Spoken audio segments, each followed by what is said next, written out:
So I'm Chris from Switzerland, so yes. It will be all neutral. All right, it'll be all neutral. Okay, good. It's our thing. Good, it's your thing. All right, I'll be neutral with you. In the shadows of Arrakis lie many secrets, but the darkest of them all may remain. The end of House Atreides. Your father didn't believe in revenge. One of the most famous lines in the franchise is, "I must not fear, fear is the mind killer." Did you ever have to recite that line to yourself to get you through a difficult scene? No, nope. I also I have it tattooed on my face. That helps. Yeah. No, I think I use that. I think I use that often. You know what I mean? Because fear can actually feed something really wonderful in you, or it can turn you, and it, as a part of that, can turn you away from something that you need to confront. Like how I've navigated my life, I've ran toward fear maybe too fast. You know what I mean? And gotten a little beat up by it. But I love that. I made everybody belt buckles that said that. I had an Atreides sign. I probably had 20 or 30 belt buckles made. Fear is the mind killer. I love that saying. It's a great saying. I was in a meeting once, and this dude rocks up, and he's got it tattooed on the inside of his arm. Whoa. I know. And I thought, I like that. That's when you've made it, right? Speaking of tattoos, how long does it take to get all these tattoos in the face? Do you know what? It's an art. Getting into makeup, it's like the first day will always take a bit of time because it's symmetry. So it's like those stick-on ones that you have when you were a child. I have a 5-year-old daughter. We do tattoos all over the place. It's so much fun. But they are perfectly aligned, so they need to have a certain shape and position. And I think sort of 3 days in, or 4 days in, I have about 4 people doing me, or 3 people. It goes like that. There's a very beautiful scene in the film where your gurney reunites with Paul. And with barely any breath left, you usher the words, "You young pup."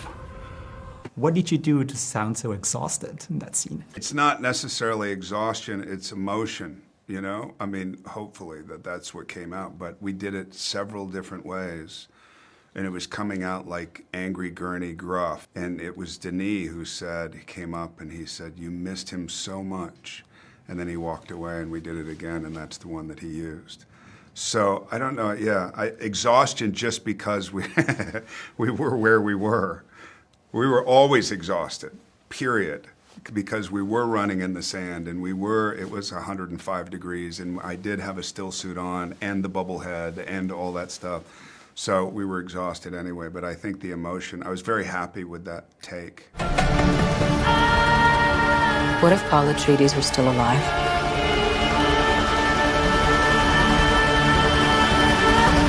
Your Baron Harkonnen hasn't probably moved much since the last time we've seen him, so he must have only gained weight. Did you feel that on the makeup? No, it was actually, since I was not naked in this film, it was a shorter process to get him on.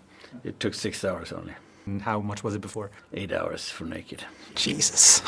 This film is 166 minutes long, which means decisions have to be made. Should people bring enough to drink with them and risking having to go to the bathroom in the middle of the movie? Or have like a 4DX experience and almost dehydrate? Dehydrate. Man, when you're really into a movie, I don't care how bad you have to go to the bathroom, you won't. If you are completely saturated by a film and you're thinking about how bad you have to go to the bathroom, we've done something wrong. Or if you run quick enough. I remember when we were in Mexico, I had to go to the bathroom, but I've seen it. And I went very quickly, and even though I've seen it, I didn't want to. I was like, should I leave now? I can't remember where we're at. What's going to happen? So anyway, I did go, though.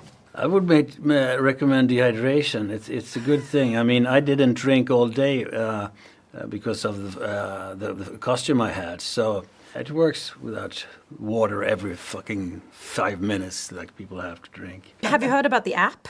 No. What app? Oh, I get to tell you about the app? Yes. What app? There's a stupid app that I'm really upset about. Stupid app. Yeah, there's a stupid app. There's a popcorn bucket, and then there's a stupid app.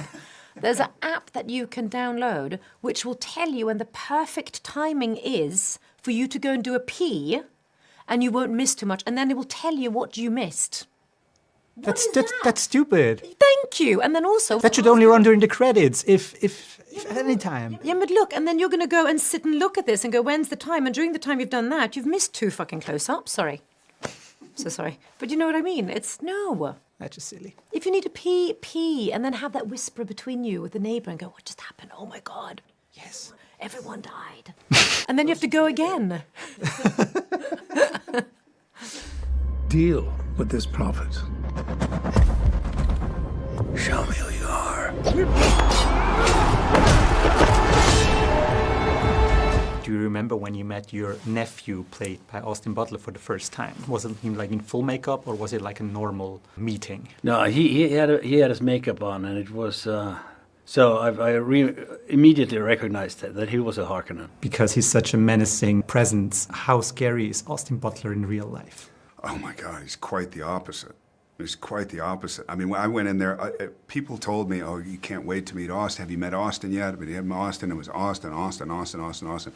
And then I finally, our trailers were next to each other, and I knocked on his door, and I went in there, and I was confronted with a very pasty, bald guy.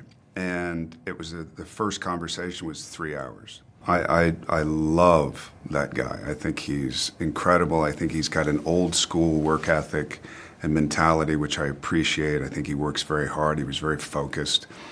And when I saw the movie, I was blown away by his performance. I thought he did great. So I don't see any evil in him whatsoever. So it's just a good actor. Did you get any souvenirs at the end of the shoot? No, I mean, I wouldn't have room for any. I mean, I've made 150 films. You know, it would be crazy to collect souvenirs. Well, I have an idea for you because now there's a Lego set of an ornithopter. Oh, and your Baron Harkonnen is actually a figurine in the set. Yeah, that's nice. But that's like something you could put on a shelf, or would that be weird? No, it's not weird. I mean, probably my kids would buy it. I did. I stole something from the desert, and I've been told it's really bad juju. You're not allowed to steal from the desert. It was a Berber, one of the local people from Morocco, who told me. And I have an agenda to put them back. So what they have in the desert with the wind are these perfect round stones. They look like complete spheres. And there are thousands, and they just roll and roll. So I took 2 of them, and I just held them in my hand like little, just weighty. They were in one of the scenes that I was in.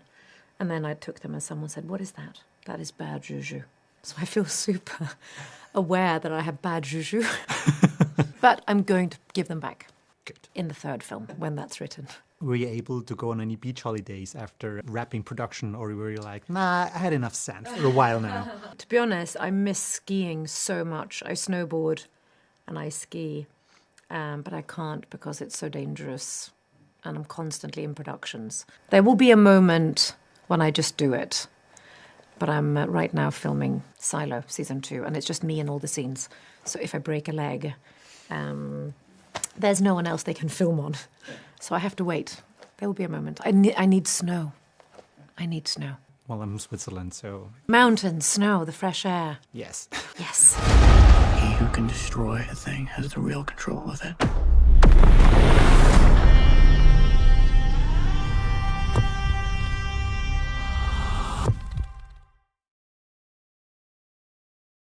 You weren't very neutral, man. You didn't represent well, bro. So sorry. It's okay. Not sorry. I'm not sorry.